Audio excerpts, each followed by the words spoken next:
And that's where interoperability comes in. And that's a big term in healthcare. But it's also not a reality that everyone is sharing. If you go to, CVS for a telehealth visit, that doesn't mean your doctor at X, health system sees anything.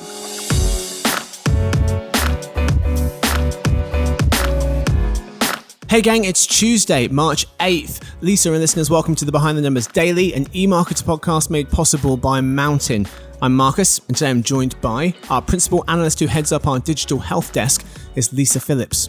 Hello, Marcus. Nice to see you again. Hello there, good to see you too. Today's fact, the main ingredient of air is nitrogen, accounting for 78% of the air. Under 21%, less than 21% is oxygen, and less than 1% is carbon dioxide. The high percentage of nitrogen in the air is the result of volcanic eruptions during the formation of the Earth. Vast amounts of it were released into the atmosphere. Being heavier than hydrogen or helium, it stayed closer to the surface of the planet. So, if you weigh 168 pounds, you contain about 2 pounds of nitrogen. It's the rough equation. Anyway, today's real topic, the healthcare metaverse.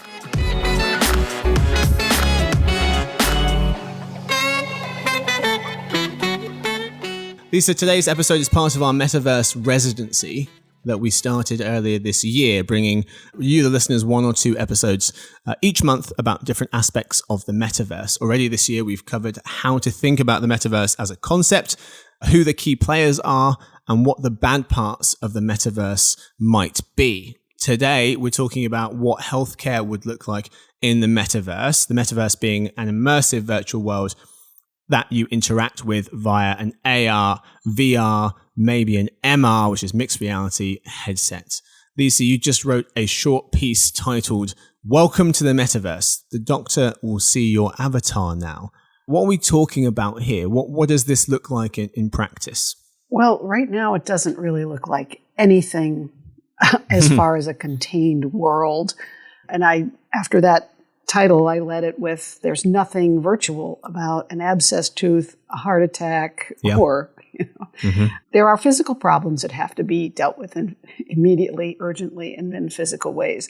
But that said, there are elements of the metaverse for everything you just mentioned. There are virtual reality is being used in healthcare, augmented reality, and elements of mixed reality are all being used in different ways, say in medical schools, to teach in surgery and in nursing homes. So elements are coming together. I'll just say that. Right.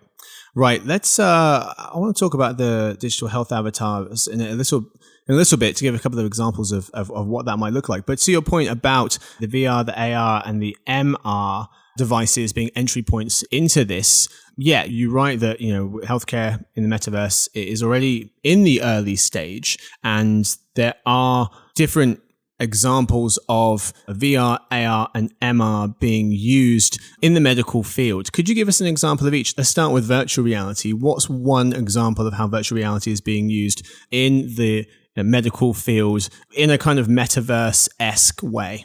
Okay, well, virtual reality means that there is a headset, some kind of a headset that a person has to put on. And that takes somebody into a different world in a way. And so there are applications in which virtual reality is being used to help people with PTSD or to manage chronic pain.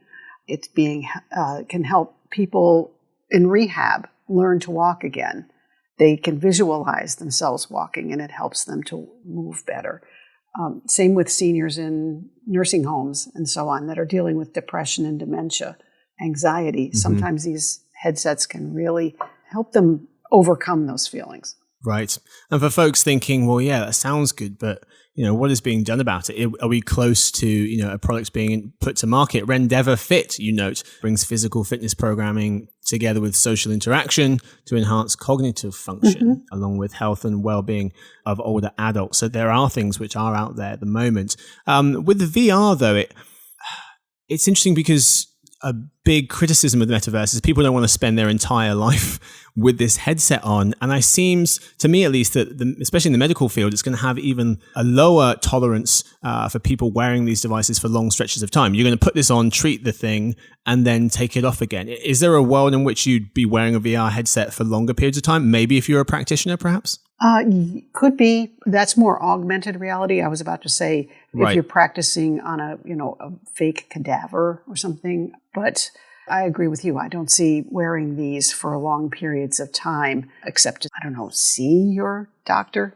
I've never had one on. I've just been told that it takes a while. You get really kind of seasick, to get used to it. So, yeah. Well, let's stay with, you said about seeing your doctor. Let's stay with that for a second, because before we move on to the AR and the mixed reality examples, because you talk about this idea of digital health avatars, which we touched on at the very beginning, but give me an example of what that looks like in practice. Are there any companies who are actually working on these digital health avatars? Yeah, they can make a copy of you, which is sort of like a whole body twin, but that a doctor or clinicians who are working on some kind of drugs or treatment of some type, they can actually use the avatar to see how this treatment might work on you, given, say, if you have a heart arrhythmia or something. That's one way. Mm-hmm. Okay, so this is the digital whole body twins that you write about. Is that this? Yeah, which are also, avatars. Right. Fascinating to see that, 2021, digital me was named one of Gartner's top emerging technology trends. Another example you give in the note in the piece is healthy selfies using VR. What are these? Well, that's a company that's actually copyrighted something from a term from Medical Avatar. And this is a consumer-facing company that will show you how personalized simulations of what your future body will look like and experience health-wise, which, I already know some of that. It's like, it's not for the faint of heart. Yeah, I bet. But I bet it's pretty impactful to be able to see, this is what things are going to look like down the road. If you don't take care of yourself. Yeah. Okay. Well, let's move back to augmented reality. Give us an example of how augmented reality is being used in the metaverse. Well, augmented reality it has a lot more traction because it can be, used. We're not at the Google Glass stage. We're kind of even beyond that. But it's where, doctors can put on augmented reality glasses and look at a patient before surgery, or even a simulation of a patient before surgery, and plan out how they're going to do it. There's, I'll just say, Teladoc is working with a health tech company called Proximie, and they are using their augmented reality surgical support system to let surgeons virtually scrub into operating rooms around the world and remotely interact with a procedure in real time. Surgical applications are really big, but others are coming. Right, and people might be thinking, well, why? Why would you not just be there in the operating room? Well, if you've got a specialist who's half a world away, who can offer some expertise, then they can be there in the moment, which is fascinating. How about mixed reality? To me, this seems like it's the most interesting space, particularly for healthcare. But the more and more I think about it, the more I think that mixed reality is probably going to be where we land when we're talking about the metaverse. A headset where you can put it on. Maybe it's just glasses. Maybe I think Apple's working on mixed reality headsets, or maybe it's augmented reality, but I can see it being a lightweight kind of glasses-esque device where you flip a switch and maybe you can be in virtual reality, and maybe you flick another switch and maybe you can move to augmented and you superimpose things onto the world around you, so you don't have to forever live in the virtual world. But maybe if you're sat at your desk doing work and you want to go into a meeting, you turn it into virtual reality world, and then maybe if you want to come back to the real world and overlay things onto your desktop or around your house and your home, you can flick it to AR. So I'm starting to think more and more that mixed reality is the place we're going to land. It could be, yes. You have quite the imagination. Thanks, Marcus. Thank you. Not always a good thing. Well, I know it takes imagination to get to where we're going, I guess. So anyway, yeah. But Microsoft has its Microsoft Mesh, which is a mixed reality platform, and with that comes its HoloLens headset. And these are really just for business to business purposes. They're not going to be sold to consumers or anything. But Microsoft has already rolled out Mesh for Teams. It's Microsoft Teams. And users can use the application via smartphones, laptops, or mixed reality headsets, and to join in shared holographic experiences, such as virtual meetings, or I'd say telehealth visits at some point, because Microsoft Teams is HIPAA compliant. And but I mean, there is one health system in the United States that actually is using AR, MR glasses from a company called Third Eye, where their ambulance emergency responders pick someone up, are transporting to the hospital. They're letting the emergency room doctors and staff know what's coming. The glasses can sense what the patient's temperature is. They are showing the staff what's going on in the ambulance as transport is happening. I mean, it's really quite interesting. That was the example that jumped out to me. Yeah, Third Eye's X2 MR glasses, mixed reality glasses, worn by first responders. Think kind of digital ski goggles. That's what they kind of look like.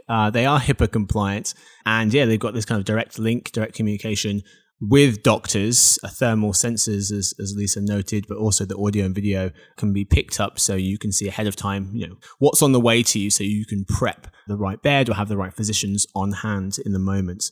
The healthcare metaverse, Lisa, let's zoom out for a second. Okay. What is this world actually going to look like? I mean, the metaverse in itself seems to be a complete mess. No one really knows what it's going to actually look like. But what would a healthcare metaverse look like? Are we thinking, because we've obviously got multiple different portals, Cigna website, Aetna website, there's lots of different stakeholders in the game, so it's already pretty messy. But is it going to be one world where all of these players live, or are we going to have separate metaverses dotted around for healthcare? Oh, heck yes. They're all going to be dotted around. I mean, just like, World of Warcraft, Second Life, Roblox, you can't, it depends on who creates a metaverse.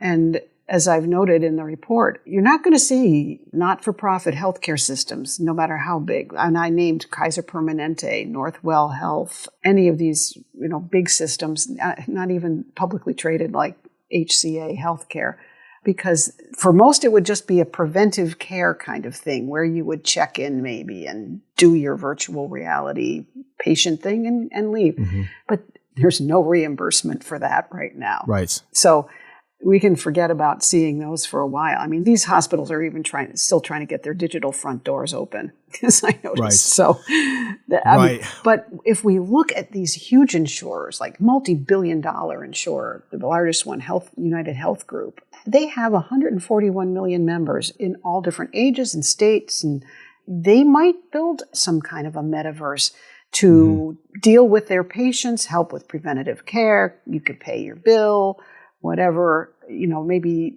visit with a doctor eventually. I don't know. Yeah, because, there's a lot of benefit to being in the same space. Like, that's why the mall was so popular.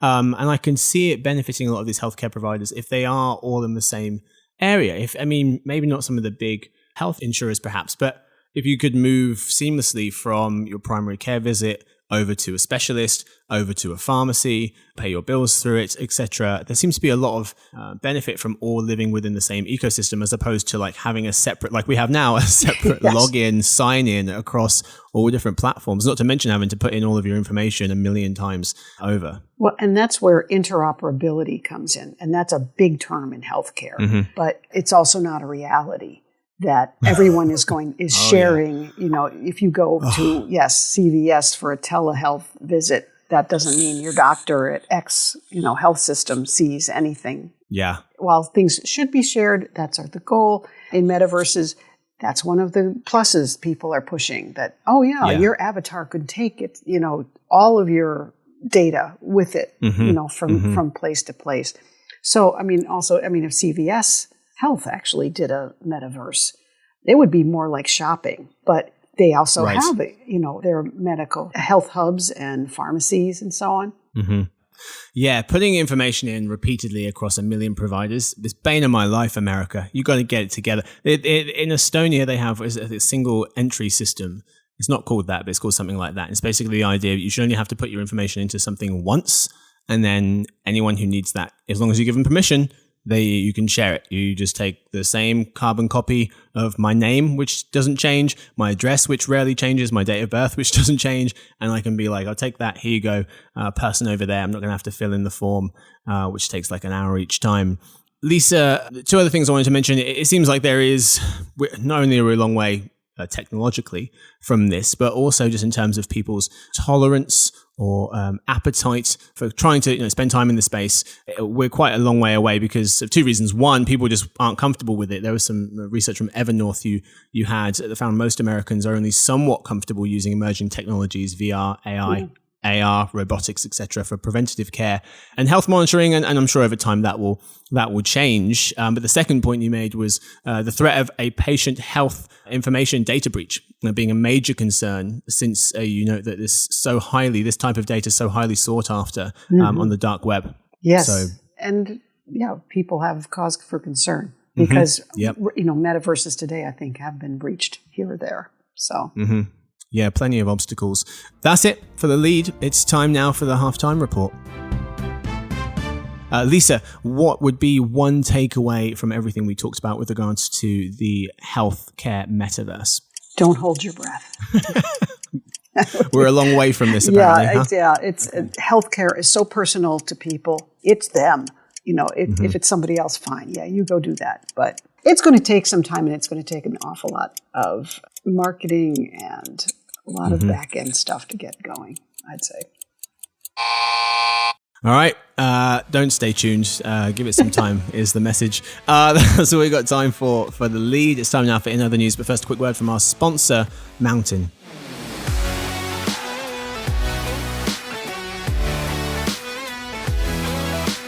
Annual connected TV ad spending is expected to increase over 45% to $29.5 billion by 2024.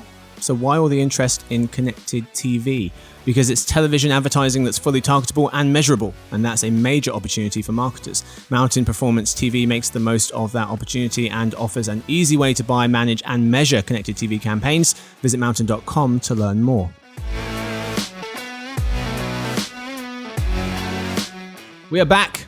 Today in other news, telehealth visits through your Echo devices and some other major telehealth trends to watch for in 2022. Story 1. Amazon customers can now conduct a Teladoc-powered telehealth visit through their Echo devices, writes Insider Intelligence research analyst Erum Ahmed. She notes that customers can say, Alexa, sorry if I've triggered them. Alexa, I want to talk to a doctor, which will prompt a Teladoc physician to call back on the customer's device, as long as it's a non-emergency. So, Lisa, my question for you is, the likelihood of folks using their Echo devices for healthcare is blank. Pretty good. Oh, tell me why. Well, telehealth got its, debut spotlight moment starting in March of 2020 or April 2020 when there were lockdowns and so on. People got used to it. A lot of people have used it, and a lot more people own Amazon Echo devices.